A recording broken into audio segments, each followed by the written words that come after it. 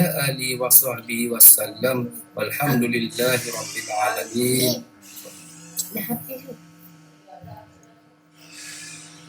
Amin. Satu salam. Terima kasih Kamal. Terima kasih. Terima kasih Malam. Terima kasih.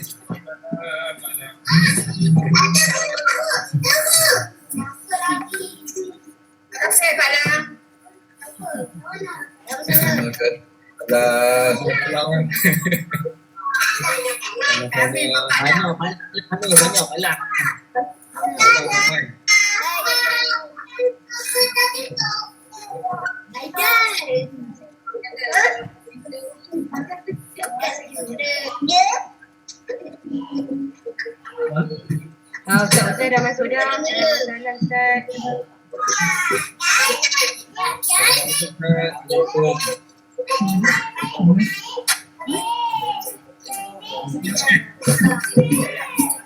Assalamualaikum warahmatullahi wabarakatuh. Ustaz. Waalaikumsalam Ustaz.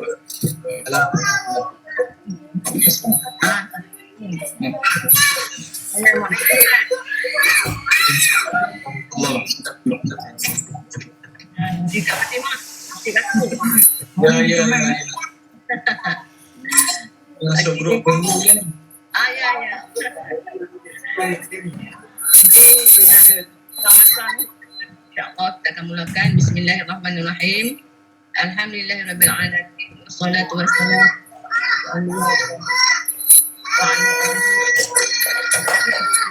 Alhamdulillah. Setiap malam kita berkumpul untuk baca Yasin, mohon pada Allah supaya Allah lindungi kita semua dan satu keluarga semualah. Supaya Allah lindungi kita, Allah beri kesihatan yang baik dan juga untuk Allah satukan hati umat Islam ni untuk kemenangan Islam. Jadi keluarga kami tiap-tiap malam lah kita baca Yasin. Semua 8 beradik daripada Al-Ustaz, Ipoh, Rawang semua ada lah. Jadi insyaAllah pada malam ni kita jemput khas Ustaz Uzair untuk membagi sedikit tazkirah pada keluarga kami ni lah. Jadi boleh kita nak mulakan, minta Ustaz bagi sedikit bayi latar lah, mereka nak tahu. Terima kasih Ustaz. Ustaz juga mengajar di Masjid Batu sebulan sekali Ustaz, 2 kali sebulan. 2 kali ya? Sebulan sekali, kadang-kadang ganti macam tu lah. Sebulan sekali, insyaAllah. Ya. Jadi saya serahkan majlis kepada Ustaz lah untuk mulakan sedikit penerangan dan teruskan dengan tazkirah. Boleh Ustaz? Baik, insyaAllah. Bismillahirrahmanirrahim. Assalamualaikum warahmatullahi wabarakatuh. Innal hamdalillah nahmaduhu wa nasta'inuhu wa nastahdihi wa nastaghfiruh wa natubu ilayhi wa na'udzu billahi min shururi anfusina wa min sayyiati a'malina man yahdihillahu fala mudilla lahu wa man yudlil fala hadiya lahu. Ashhadu an la ilaha illallah wahdahu la syarika lahu wa ashhadu anna Muhammadan abduhu wa rasuluh. Allahumma salli wa sallim wa barik ala sayyidina Muhammad wa ala alihi wa sahbihi ajma'in. Subhanaka la ilma lana illa ma 'allamtana innaka antal alimul hakim. Rabbi syrah li sadri wa yassir li amri wahlul 'uqdatam min lisani yafqahu qawli, amma ba'd. Alhamdulillah, syukur pada Allah Subhanahu wa taala di kesempatan pada malam ini Allah taala izinkan saya bersama dengan tuan-tuan puan-puan dan saya difahamkan oleh Kak Fatimah kita ni bahawa ini grup family. Jadi insya-Allah lah saya ni bila sebut kata adik-adik daripada Rawang, daripada luar, pada utara ni, saya harap mereka faham pun bahasa saya ni. Saya nak tune bagi jadi bahasa baku tak boleh. Sagi kuliah dia tak seronok, dia jadi stuck nak cakap tak boleh. Semua Faham Ustaz, kami pun nak cakap utara ke? Kalau macam tu alhamdulillah. Okay, semua Penang. Kita duduk malam. Dah maklum saya kata. Ya, kalau boleh faham alhamdulillah, seronok. Nah, kalau kata tak boleh faham tu, jam juga kita cakap seorang-seorang orang tak faham. Jadi alhamdulillah, insya-Allah kalau semua boleh faham, okeylah, saya tak stuck lah dalam tazkirah ni insya-Allah. Jadi syukurlah alhamdulillah. Tu naik semua makan nasi kandak. Baik. Bukan apa, saya biasa bertazkirah dengan orang-orang Selangor ni. Kadang-kadang kata Ustaz cakap ni dia punya piau sangat. Kami sampai tak faham sebiji. Lepas tu yang saya dengar kata Rawang tu, saya pun risau juga tu dia tak faham. Jadi insya-Allah makan nasi kandak ni kira okey lah. Alhamdulillah. Baik. Alhamdulillah, terutamanya saya ucap terima kasihlah pada Kak Fatimah kerana menjemput saya untuk menyampaikan sedikit tazkirah. Jadi harapan saya sebelum saya mulakan tazkirah dengan hadis-hadis Nabi, harapan saya surat ni bukanlah satu pengajaran ataupun saya nak mengajak tuan-tuan perempuan. Kita sekadar berkongsi ilmu, berkongsi ayat-ayat Quran dan juga hadis Nabi untuk renungan kita bersama. Kenalah dengan tajuk nama pun tazkirah. Jadi itu sebagai satu peringatan lah kepada kita semua, termasuk dari saya ni. Mudah-mudahan dengan peringatan itu, seperti mana Allah Ta'ala sebut, fadzakir fa inna dzikra tanfa'ul mu'minin. Maka berilah peringatan, sesungguhnya peringatan itu memberi manfaat kepada semua orang-orang yang beriman kepada Allah Subhanahu wa Ta'ala. Baik, tuan-tuan perempuan muslimin muslimat yang dirahmati Allah Ta'ala sekalian, sebelum saya tazkirah, tadi minta saya beri data no. Baik, saya perkenal sikit lah. Nama saya Muhammad Uzair bin Azmi, asal Tikam Batu, duduk di Tikam Batu, anak Tikam Batu, duduk pun di Tikam Batu. Baik, saya berkelulusan ijazah sarjana muda Ahwalus Syakhsiyah Universiti Islam Negeri Sumatera Utara, Medan, Indonesia. Cakap Indon tak erti, cakap Kedah ya. Saya cakap dengan lecturer Indon pun semua saya cakap Kedah ya. Dan saya tak boleh ubah. Lama dah duduk di Tikam Batu ni, duduk kira cakap bahasa sendiri je lah. Jadi itulah sahabat sikit berkenaan dengan diri saya. Isteri seorang orang Kemuja. Isteri saya orang Kemuja. Anak dua, insya-Allah nak bentuk tiga. Jadi doa-doa lah insya-Allah. Mudah-mudahan tu Aceh, saya di Medan. Bukan Medan Selera lah, Medan Indonesia noh. Okey, baik. Jadi insya-Allah itu lekut tentang biodata saya yang tak seberapa tu. Itulah yang saya boleh share pada tuan-tuan perempuan. Kok ada pertanyaan, bolehlah kok nak tanya sebelum kita nak lanjut dengan tazkirah ni. Baik. Saya mulakan tazkirah ini dengan firman Allah Subhanahu wa taala. A'udzu billahi minasyaitonir rajim. Ya ayyuhalladzina amanu taqullaha wal tanzur nafsum ma qaddamat lighad wattaqullaha innallaha khabirum bima ta'malun. Allah Subhanahu wa taala sebut dalam Quran, ya ayyuhalladzina amanu taqullaha, wahai orang-orang yang beriman, ya ayyuhalladzina amanu taqullaha, wahai orang-orang yang beriman kepada Allah Subhanahu wa taala. Ittaqullah. Allah berpesan dan Allah menyuruh supaya orang-orang yang beriman itu supaya bertakwa kepada Allah Subhanahu wa taala. Wal tanzur nafsum ma qaddamat lighad. Dan Allah Subhanahu wa taala menyuruh orang-orang yang beriman supaya menyediakan bekalan untuk menghadapi hari esok. Wal tanzur nafsum ma qaddamat lighad. Allah Taala sebut, dan hendaklah orang Islam memerhatikan apakah persediaan yang telah disediakan untuk menghadapi hari esok. Yang dimaksudkan hari esok di sini adalah hari selepas daripada kita, hari selepas daripada kematian kita. Yakni Allah Ta'ala menyebut tentang bekalan-bekalan yang telah kita sediakan untuk kita hadapi pertemuan kita dengan Allah Subhanahu wa Ta'ala. Wattaqullah, dan Allah ulang kembali dalam ayat yang sama, dan bertakwalah kepada Allah Subhanahu wa Ta'ala. Innallaha khabirum bima ta'malun. Dan Allah Subhanahu wa taala mengetahui akan apa yang kamu kerjakan di atas muka bumi ini. Baik, ayat ni Allah Taala menyebut tentang beberapa peringatan. Yang pertama, yang paling penting, Allah Subhanahu wa taala menyebut, ya ayyuhalladzina amanu, hai orang yang beriman, ittaqullah. Perkataan takwa kepada Allah itu Allah ulang 2 kali.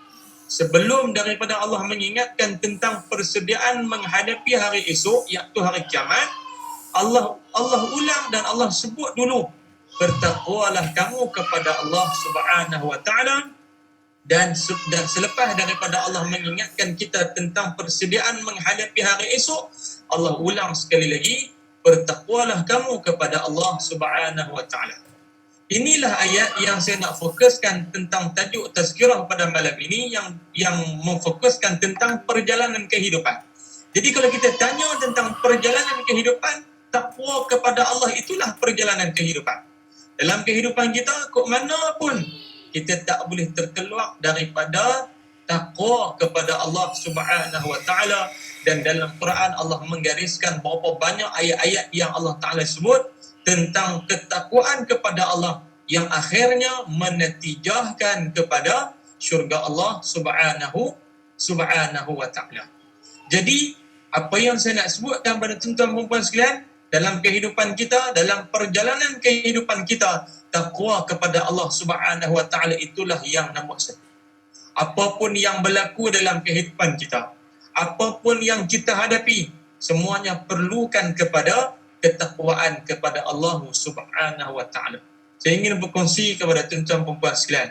Kata Sayyidina Ali rahimahullah, kata Sayyidina Ali radhiyallahu anhu wa karramallahu wajhah. Sayyidina Ali menyebut apabila ditanya kepada dia tentang makna takwa.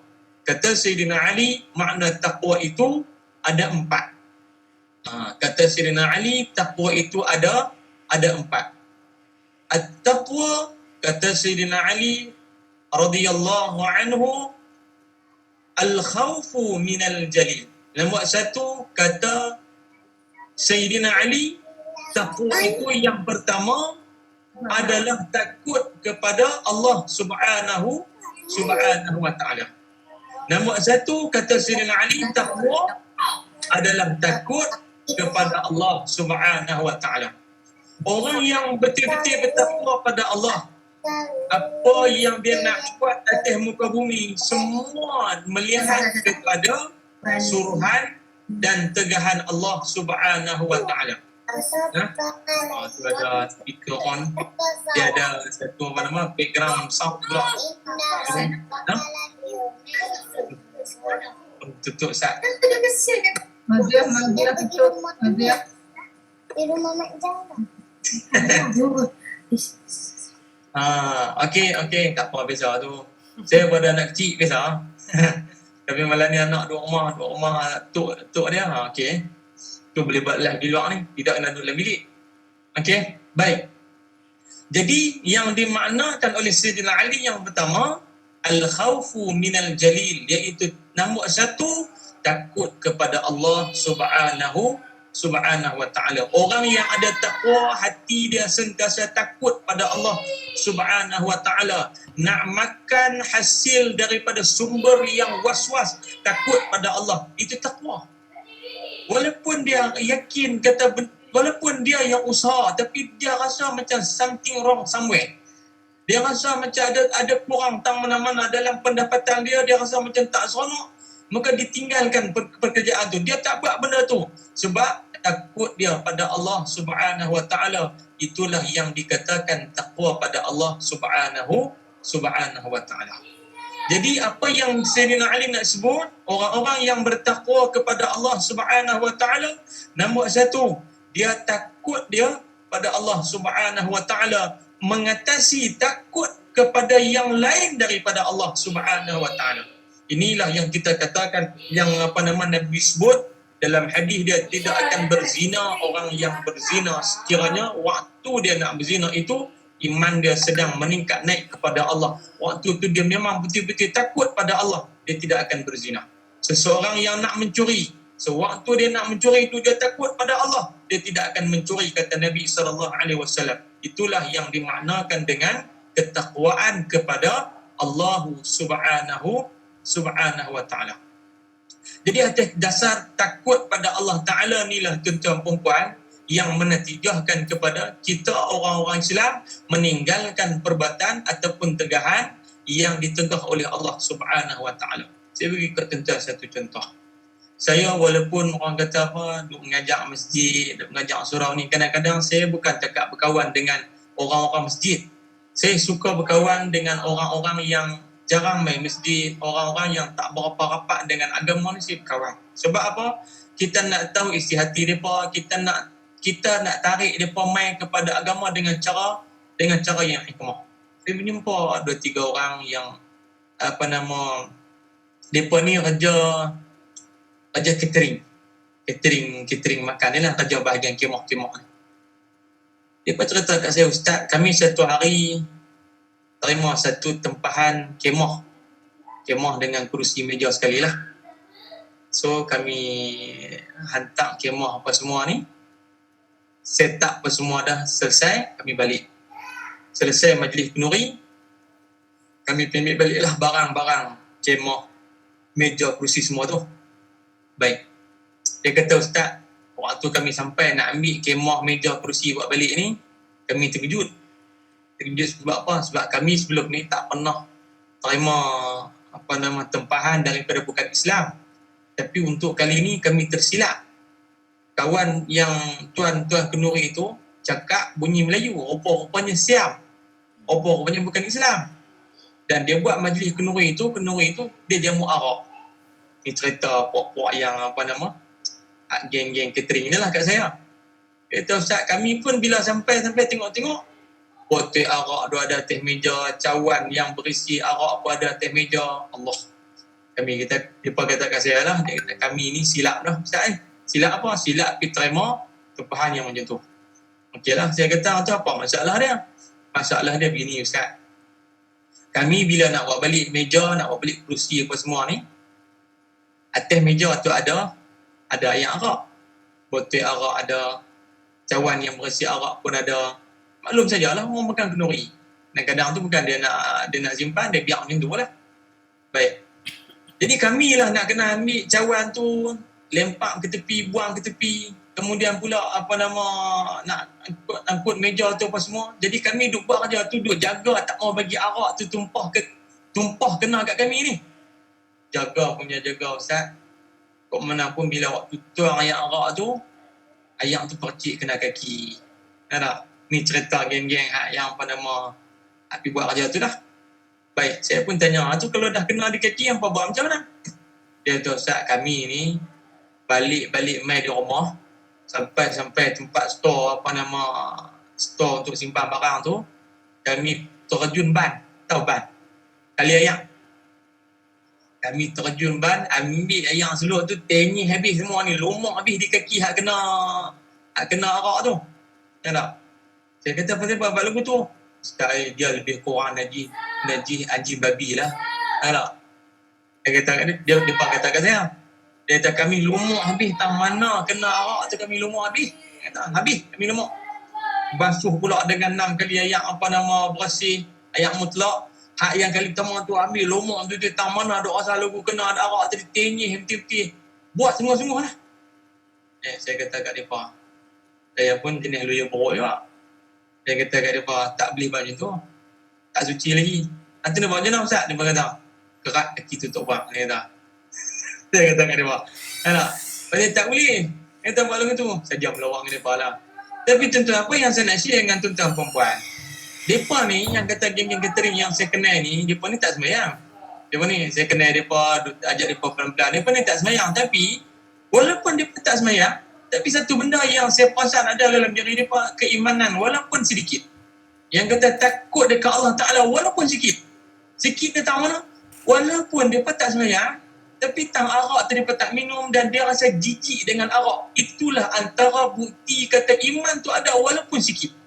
Yang ni yang kalau tuan-tuan baca, Nabi sebut dalam hadis dia, Nabi kata siapa yang ada sebesar zarah iman, kecil yang iman dia, walaupun dia akan masuk syurga Allah Subhanahu wa ta'ala. Tapi bukan maksud Nabi habaq lagu tu kita boleh faham kata waktu saya sembahyang lah kita kira jangan minum arak sudah, tak betul lah faham macam tu.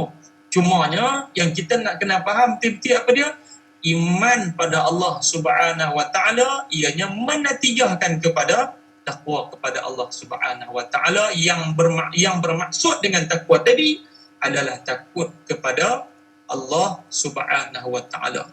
Takut kita melakukan maksiat, takut kita meninggalkan takut kita meninggalkan perintah Allah Subhanahu wa ta'ala. Itu semua terangkum dalam makna yang pertama, iaitu makna takut kepada Allah Subhanahu wa ta'ala. Lagi contoh saya nak sebut kat tuan-tuan perempuan. Hari ni kita diuji oleh Allah Subhanahu wa ta'ala dengan COVID-19 yang tak tahulah sampai bila nak habis. Hari ni saya tengok Selangor saja, ada orang Selangor sini ya. Hari ni Selangor saya sampai 4,000. Tapi Kedah pun sakan, 400 lebih akak duk lawat. Selangor lepas duk pijuh, Kedah pun duk ligan. Kedah 400 lebih, Selangor pun 4,000 lebih. Apakah duk ligan aku. Baik. Tak apalah, saya nak sebut kat tuan-tuan. Hari ni kita tengok satu contoh yang bukti kata manusia ni takut pada Allah Ta'ala, takut sungguh-sungguh. Sampai desakan demi desakan minta supaya sampai bila kita nak tutup masjid, sampai bila kita nak biar masjid ni kosong apa semua. Ya, itu salah satu desakan-desakan yang timbul daripada keimanan kepada Allah, takut kepada Allah dan yakin dengan janji Allah Subhanahu wa ta'ala. Walaupun begitu keinginan kita, tetapi kepatuhan kita kepada ulul amri itu juga merupakan salah satu suruhan daripada Allah Subhanahu wa ta'ala. Cumanya pihak kuasa ni tengoklah keadaan-keadaan yang macam mana, betul-betul boleh bukalah mana-mana masjid yang sesuai untuk dibuka, yang tak berlaku penularan COVID-19 dan sebagainya, maka bukalah, jaga-jagalah kita supaya kita selamat daripada wabak COVID-19. Jadi apa yang saya nak sebutkan pada tuan-tuan, manusia ni bila dia takut kepada Allah, itulah yang memberi keyakinan kepada dia bahawa dia ada takwa kepada Allah, dan takwa inilah tuan-tuan perempuan kena ada dalam diri kita. Satu makna takwa kata Sayyidina Ali adalah al-khawfu minal jalil, takut kepada Allah Subhanahu wa ta'ala. Yang kedua, wal amalu bitanzil. Kata Sayyidina Ali, makna takwa yang kedua adalah beramal dengan segala yang diturunkan oleh Allah Subhanahu wa ta'ala. Apa yang diturunkan oleh Allah? Antaranya Quran dan juga hadis Nabi sallallahu alaihi wasallam. Al-Quran itu diturunkan oleh Allah Subhanahu wa ta'ala, bukan setakat untuk dibaca, bukan setakat untuk dilagukan, tetapi Al-Quran itu perlu dibaca, difahami dan diamalkan sebaik mungkin, sedaya mungkin, semampu mungkin. Apa yang kita boleh amal daripada Al-Quran, maka amallah daripada Al-Quran itu. Sebab ianya juga memaknakan ataupun memberi maksud bahawa kita bertakwa kepada Allah Subhanahu wa ta'ala. Cuma tuan-tuan perempuan, kalau kita nak mengamalkan Quran, kok mana pun kita kena faham, kita kena reti dulu. Nombor satu, untuk kita lebih memahami Quran, kita ke mana pun kena pandai baca Quran dulu. Saya difahamkan tuan-tuan perempuan satu keluarga ni tiap malam tu buat baca Yasin. Baguslah. Buat baca Yasin ni maksud kata siapa yang boleh baca Quran, di samping dia baca Quran, dia baca juga surah Yasin. Siapa yang tak boleh baca Quran, orang-orang dia boleh baca surah Yasin, tu pun sebahagian daripada Quran. Orang yang tak reti, orang yang tak pandai belajar Quran, sebab Nabi sebut al-mahiru bil Quran ma'as safaratil kiramil bararah. Siapa yang pandai baca Quran, lancar baca Quran, betul baca Quran, Nabi kata ma'as safaratil kiramil bararah, dia bersama dengan malaikat yang mulia. Tuan-tuan, kita kalau pandai baca Quran, malaikat mai berkawan dengan kita.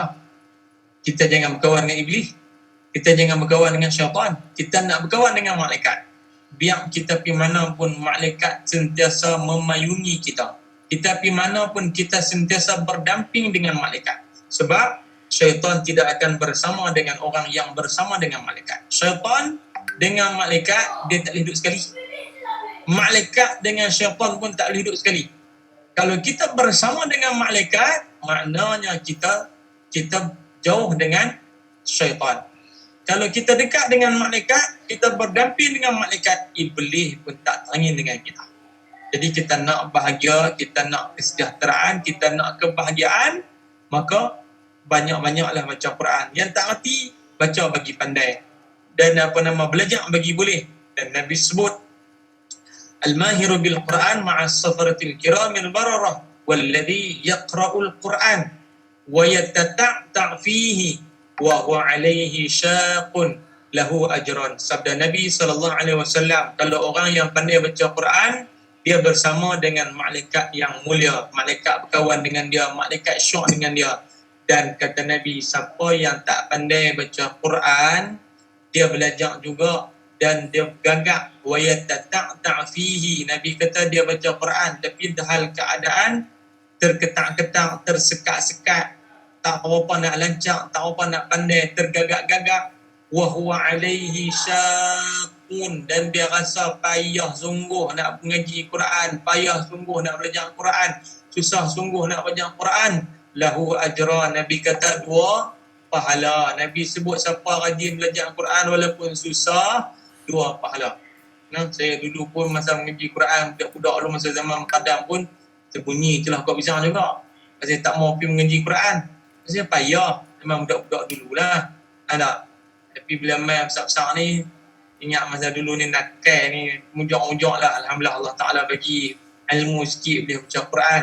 Jadi siapa yang tak boleh baca Quran, tak boleh baca Quran, kena pergi belajar, kena pergi usaha bagi boleh baca Quran. Sebab Nabi sebut orang yang susah nak belajar Quran, tak pandai baca Quran, lahu ajran, dia akan dapat 2 pahala. Pahala tahu mana? Kata ulama, nombor 1, pahala dia baca Quran walaupun tersekat-sekat, walaupun tak betul, dia sedang belajar tapi dia baca Quran walaupun tak betul, dia akan dapat pahala juga. 1. Dan yang kedua, yang kedua, pahala yang dimaksudkan oleh Nabi adalah pahala dia belajar Al-Quran. So, dengan tinggal Quran, kita kena usaha, kita kena belajar Quran tu, jangan tinggal. Jadi makna yang kedua tentang takwa itu, wal amalu bitanzil, beramal dengan apa yang diturunkan oleh Allah. Nombor 1, beramal dengan Al-Quran, belajar bagi boleh, kemudian fahami maksud dia dan kemudian amalkan apa yang diturunkan dalam Quran. Orang Islam, dia tak boleh ambil setengah, dia tak boleh tinggal setengah. Orang Islam, dia kena ambil semua yang ada dalam Quran, walaupun dia tak setuju. Kata Nabi, tuan-tuan, naluri manusia, nafsu manusia, ada benda yang dia tak setuju dengan apa yang Tuhan turun dalam Quran. Tapi walaupun kita hati tak apa setuju, tapi kita kena terima. Sebab kita hamba. Walaupun kita tak seronok. Contoh, Allah Ta'ala sebut dalam Quran, lidzakari mithlu hadzil unsayain. Allah Ta'ala sebut dalam Quran, bagi lelaki dalam pembahagian harta faraid, laki-laki 2 bahagian, perempuan 1 bahagian. Sebagian orang dia kata, tak boleh dalam macam tu, kita pergi sama rata lah. Tak? Walaupun kadang-kadang kita tak apa seronok, tetapi itulah yang telah ditentukan oleh Allah Subhanahu wa taala, maka kita kena terima sebagai orang yang bertakwa kepada Allah Subhanahu wa taala. Cumanya kadang-kadang dalam pembahagian tu kadang-kadang kita tengok lelaki-lelaki 2, perempuan 1. Sebab apa Tuhan bagi macam tu? Sebab tanggungjawab orang lelaki mengatasi tanggungjawab orang perempuan. Sebab tu Allah Ta'ala bagi lebih kepada orang lelaki atas sebab nak menjalankan tanggungjawab yang ditinggalkan oleh si mati. Baik, itu cerita Pak Faraid. Nanti kita tengok pada masa-masa yang lain lah. Baik. Yang kedua yang Allah Ta'ala buat turun, yang kita nak kena beramal, berpegang dengan yang diturunkan oleh Allah, iaitu hadis-hadis Nabi SAW. Apa yang ditunjukkan oleh Nabi, apa yang diakui oleh Nabi, apa yang diamalkan oleh Nabi, sedaya upaya kita buat. Paling mudah saya sebut kat tuan-tuan perempuan, mudahnya dalam hidup kita ni mungkin sunnah Nabi hak besar-besar kita nak buat susah. Mungkin susah. Nak buat sunnah berperang tu susah. Nak buat sunnah sunnah Nabi hak besar-besar ni mungkin susah. Ada sunnah hak mudah, tak gaduh berkeli dengan orang, tak gaduh bergaduh dengan orang. Apa dia? Sunnah antara yang mudah, makan tangan kanan. Itu sunnah yang mudah. Malangnya ada orang makan tangan kiri. Kecuali lah dia kudung tangan kanan, tu cerita lain lah. Ada orang dia dua-dua tangan sempurna tapi dia makan tangan kiri. Masya Allah, rugi pahala sunnah makan dengan tangan kanan. Langkah kaki masuk tandas, langkah kaki kiri, itu sunnah Nabi SAW. Kemudian dia masuk tandas qada hajat, ni tutup kepala Nabi ajak. Itu sunnah yang paling mudah tapi dia tak libat. Allahu Akbar. Itu sunnah yang mudah-mudah. Tak suruh buat sunnah besar-besar sampai tiap-tiap malam nak kena bangkit qiyamul lail. Nabi semayang sampai buka-buka kaki, tak suruh semayang sampai buka kaki. Suruh buat mudah, kadang-kadang kita tak boleh buat. Macam mana kita nak jadi orang yang bertakwa pada Allah Subhanahu wa ta'ala. Jadi yang dikatakan beramal dengan apa yang diturunkan oleh Allah Ta'ala adalah kita mengamalkan hadis-hadis Nabi ataupun sunnah-sunnah Nabi yang mana sekadar yang kita mampu. Nanti yang saya sebut banyaklah, antaranya Nabi ini dia semayang, antaranya semayang secara berjamaah. Kita tak boleh berjamaah di masjid, kita jemaah di rumah. Semayang dengan anak isteri kita di rumah. Itu pun dikira sebagai salah satu sunnah Nabi sallallahu alaihi wasallam. Banyaklah kalau saya nak senaraikan pada tuan-tuan perempuan, sunnah-sunnah Nabi ini tak larat sebut. Takut sebut tak ada nak buat. Antara sunnah Nabi lagi apa tuan-tuan? Ni nak masuk mai 1 Zulhijjah.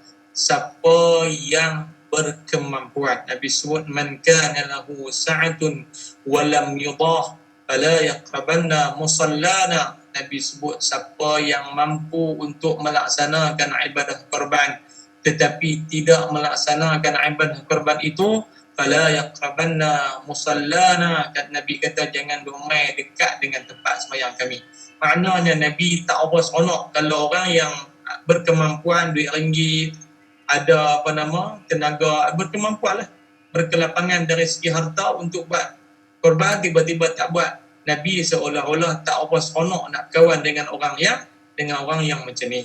Namun walaupun begitu, mazhab kita Imam Syafi'i, walaupun hadis Nabi sebut macam tu, Imam Syafi'i kata tetaplah ibadah korban itu adalah sunat muakkadah, sunat yang tersangat-sangat dituntut. Jadi siapa yang berkemampuan, ini antara sunnah Nabi, iaitu bila masuk bulan Zulhijjah adalah melaksanakan ibadah korban. Orang yang masuk korban daripada 1 sampai hari disembelih binatang korban dia tu, tahan sat, jangan duk gunting rambut, jangan duk pik kuku dan sebagainya, sebagai satu amalan yang dia jaga untuk memenuhi sunnah Nabi SAW. Dan apa yang paling saya nak sebut, tuan-tuan semua, saya terlupa, sunnah Nabi antaranya ialah berpuasa pada hari Arafah. Kita tak boleh pergi Mekah, tak buat kerja haji, jadi 9 Zulhijjah adalah hari untuk kita berpuasa sebagaimana yang ditunjuk oleh Nabi SAW. Namun Nabi dia puasa daripada 1 sampai 9. Tapi kalau kita nak puasa direct tu mungkin tak kot. Tapi kalau ada orang kuat, okey, boleh buat 1 sampai 9. Tapi kalau kata nak ambil 3 hari itu pun boleh. Kalau tersegan 3 hari, malas nak buat 3 hari, harilah hari yang ke-9 Zulhijjah, hari wukuf tu adalah hari yang disunatkan bagi kita di Malaysia ni untuk berpuasa. Itu sunnah Nabi SAW. Sedaya upaya kita buat sebagai membuktikan bahawa kita benar-benar bertakwa, takut kita kepada Allah Subhanahu wa ta'ala. Nah, di samping kita melaksanakan ibadah kurban dan sebagainya, kita berpuasa sunat pada 9 Zulhijjah ataupun 1 sampai 9 Zulhijjah. Itu amalan-amalan yang terbaik. Dan saya juga mengingatkan kepada tuan-tuan perempuan, mungkin ada yang nak qada puasa, artinya baru-baru ni mungkin nak qada puasa, tu antara waktu-waktu yang terbaik, antara waktu-waktu yang cantik 1 sampai 9 tu. Tu waktu-waktu yang cantik. Kalau kata nak puasa, ajak suami isteri kita pekat-pekat puasa, insya-Allah, supaya kita menghidupkan kembali sunnah Nabi. Dengan asbab menghidupkan sunnah Nabi itu, mudah-mudahan Allah segera mengangkat wabak COVID-19 ini, insya-Allah. Baik, doa makna taqwa. Ada lagi 14 minit, insya-Allah. Nah, baik, sebelum saya lanjut, kau ada apa-apa soalan nak tanya, boleh tanya terus. Jangan tanya ujung-ujung, tak pergi lupa. Nak tanya boleh. Saya suka Google Meet ni sebab tuan-tuan perempuan boleh terus tanya soalan ataupun ada pandangan ke apa-apa boleh. InsyaAllah. Jarang saya tak apa suka Facebook live. Orang tak boleh nak communicate dengan kita. Tak boleh komen. Tapi kalau ni insyaAllah boleh. Jadi bolehlah kalau ada apa-apa soalan sekadar yang saya boleh jawab, saya jawab insyaAllah. Baik. Doa makna taqwa.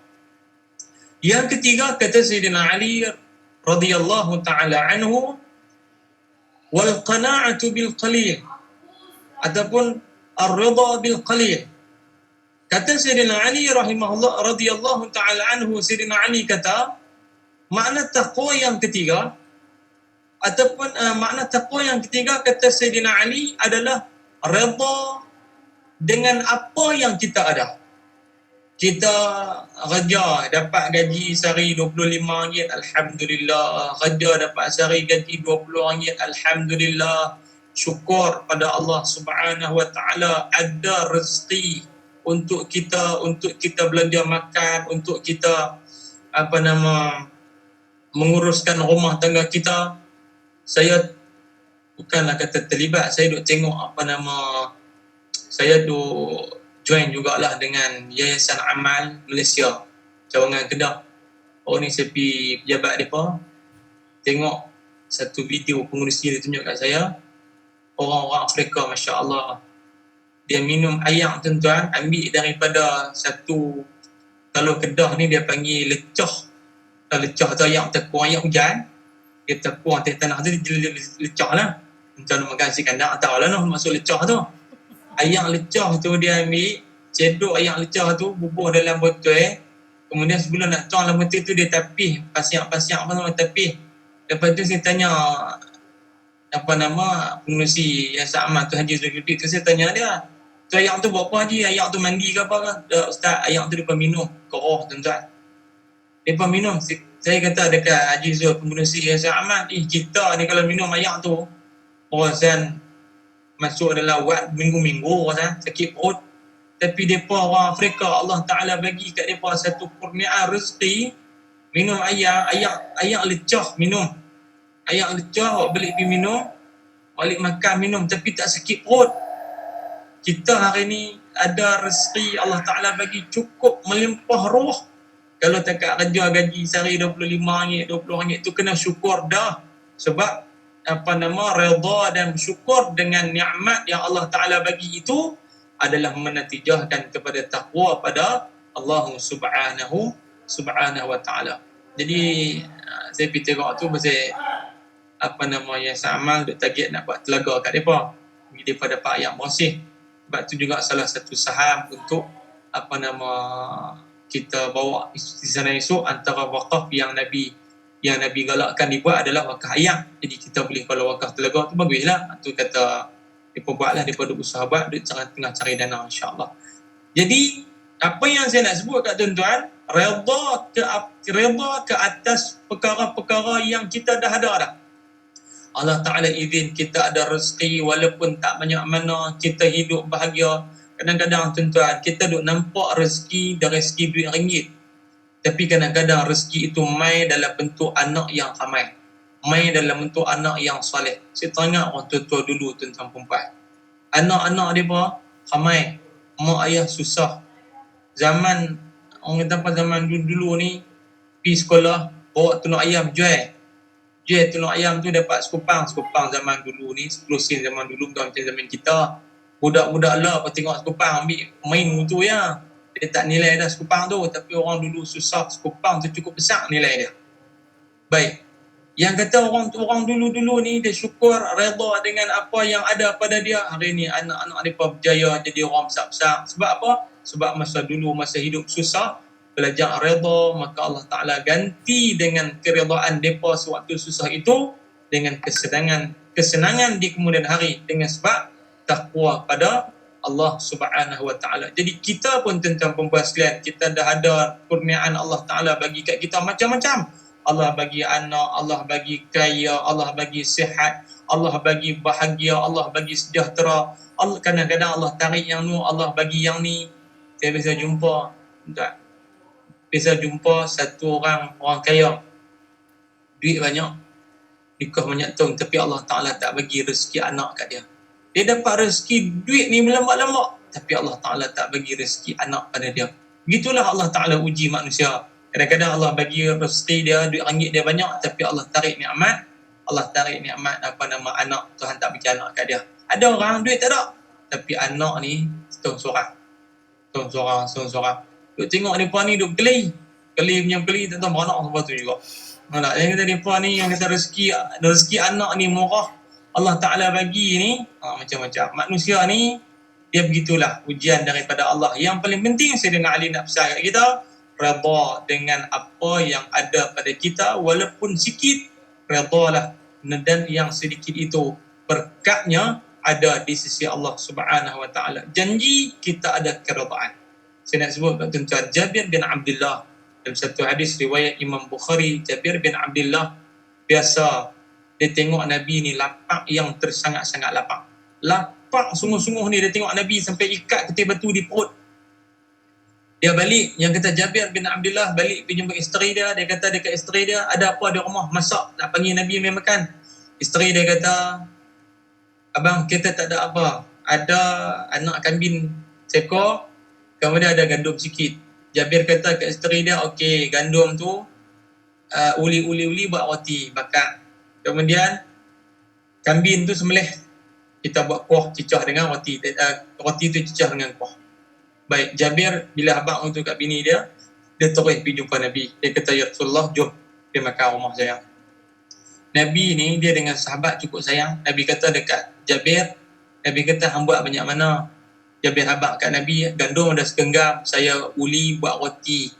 Lepas tu anak kambing ada seekor, buat kuah lah bagi kita boleh cicah makan dengan roti. Jabir kata dekat Nabi, kalau nak main rumah saya sekali lagi, bawa 2 orang sudah lah, jangan bawa ramai-ramai. Nabi ni dia tahu sahabat ni pakat-pakat lapang. Nabi tanya, Jabir hang buat banyak mana? Banyak tu ya. Nabi kata dekat Jabir, hang balik abang kat bini hang, letak barang-barang makanan tu atas dapur, jangan ubah. Sekali lagi aku pergi. Nabi panggil sahabat yang ketika tu tengah duk korek parit nak perang Khandaq, ada 3,000 orang sahabat. Kata ulama hadis, ada 3,000 sahabat Nabi, semuanya lapang. Semua Nabi suruh pergi rumah Jabir. Tuan-tuan bayang, gandum ada segenggam, anak kambing ada seekor. Share 3,000 orang, ringkas. Hadis ni panjang tuan-tuan, saya ringkas ya. Nabi ni dia sediakan Nabi sendiri yang hidang untuk sahabat, dan Nabi bagi makan untuk 3,000 orang dengan gandum yang ada segenggam, dengan anak kambing yang ada seekor tu.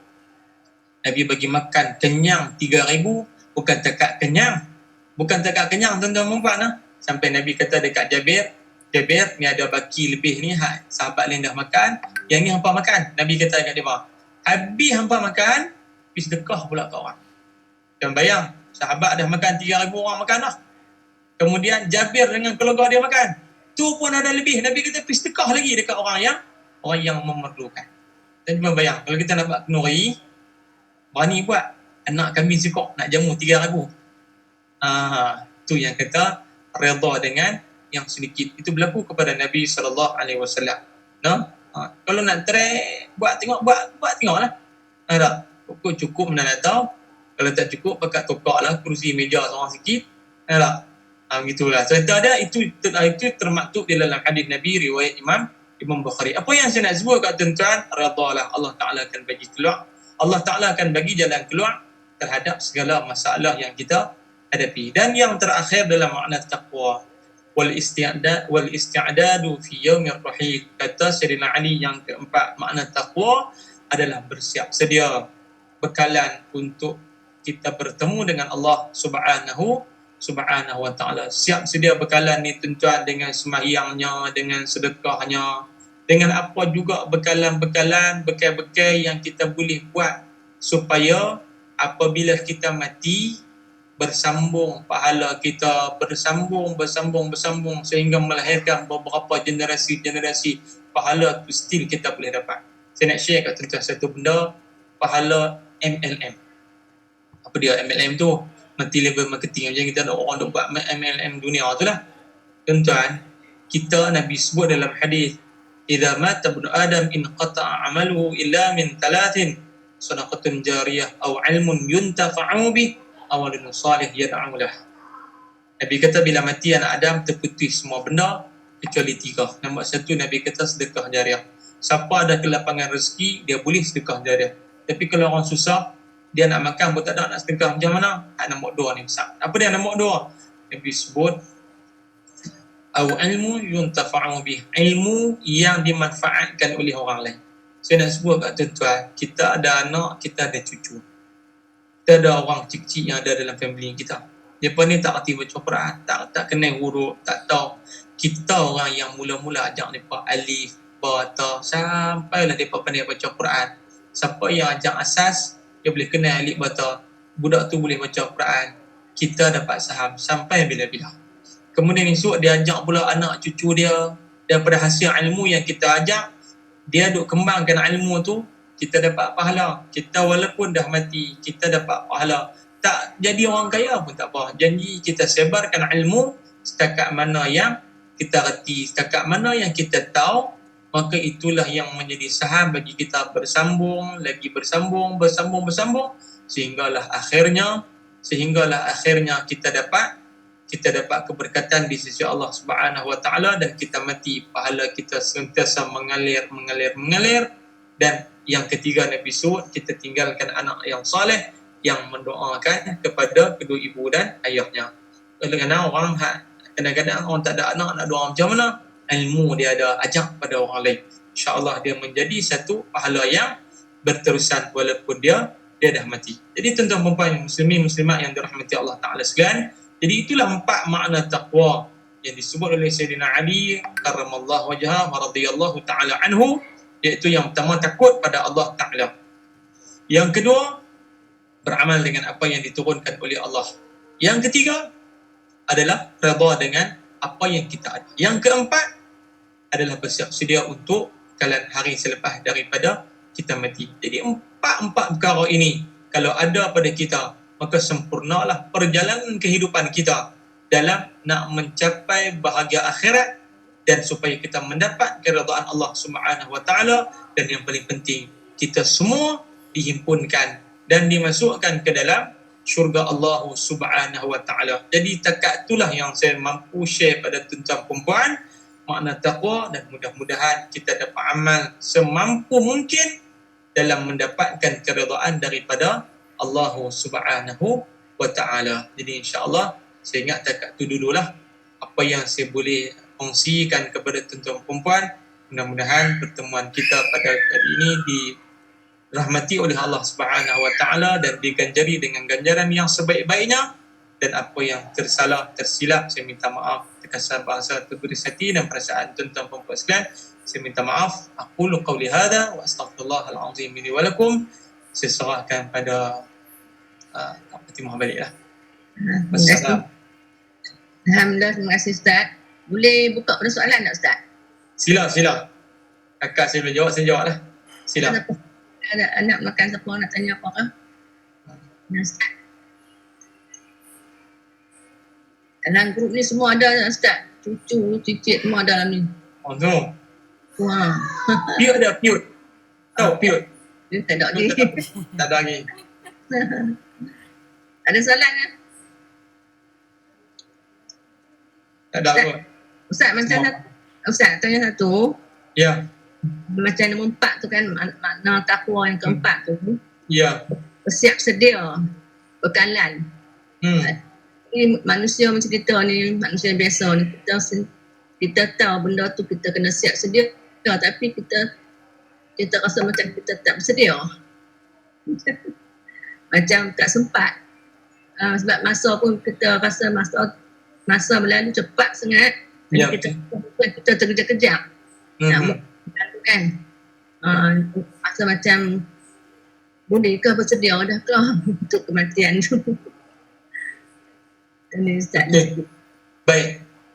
Sebab tu Allah Ta'ala ni Tuhan yang cukup adil. Allah Ta'ala bagi dekat kita umat Nabi Muhammad ni satu umat yang umur dia pendek. Umur pendek, masa kita duduk atas dunia ni pun bukan lama. Nabi sebut a'mar ummati ma baina 60 ila 70 wa aqalluhum man yadudu dhalik. Nabi kata umat aku ni 60 sampai 70 Nabi kata. Sikit sangat hak lebih sampai 100 sampai 96 tahun. Ada lah kan. Sampai 96 tahun dekat 100 tahun. Sikit sangat kita nak kira hak lebih daripada 70 tu sikit sangat. Banyak ni tak ada 60 mati dah. Ada. Jadi bila Allah Ta'ala bagi dekat umat Nabi Muhammad ni usia pendek, tapi Allah Ta'ala ganti balik dengan apabila buat amal, pahala tu seolah-olah macam orang yang hidup lama. Contohnya apa? Baik. Allah sebut dalam Quran, inna anzalnahu fi lailatul qadr. Ma adraka ma lailatul qadr? Lailatul qadr khairum min alfi syahrin. Siapa buat amalan pada malam Lailatul Qadar bersamaan dengan 1000 bulan. Baik, katalah seorang tu dia semayang 2 rakaat pada malam Lailatul Qadar. Dia semayang malam tu 2 rakaat ya. Macam dia semayang selama 83 tahun 4 bulan. Jadi sekali dia semayang pada malam Lailatul Qadar tu macam 83 tahun 4 bulan tu duduk semayang tanpa henti. Cuba bayang kalau 1 tahun dia dapat Lailatul Qadar. 10 tahun dia dalam hidup dia dapat 10 kali Lailatul Qadar. 10 kali dengan 83 tahun. 830 tahun. Tu kita kira anggaran kasar. Dia mati umur 83. Contoh, dia mati umur 83 tapi pahala dia macam dia hidup selama 830 tahun. Itu antara kelebihan umat Nabi Muhammad yang Allah Ta'ala bagi kepada kita. Macam soalan Fatimah tanya tadi itu, adakah kita ni macam dah bersedia? Baik, kita tak tahu kita bersedia atau tu kita tak tahu. Apa yang penting, selagi mana nyawa di kandung badan, takat mana kita boleh buat amal ibadah, buatlah. Lebih tu semuanya kita serahkan pada Allah Subhanahu Wa Taala. Yang paling penting, jangan tinggal buat ibadat. Kita rasa nak sembahyang sunat, buat. Kita rasa nak baca Quran lebih sikit, buat. Rasa tak larat, berhenti lagi, buat pula. Zikir kita boleh banyak mana buat takat mana kemampuan kita. Memadai dengan apa yang kita boleh buat supaya mudah-mudahan bersedialah kita bertemu dengan Allah Subhanahu Wa Taala. Wallahu a'lam.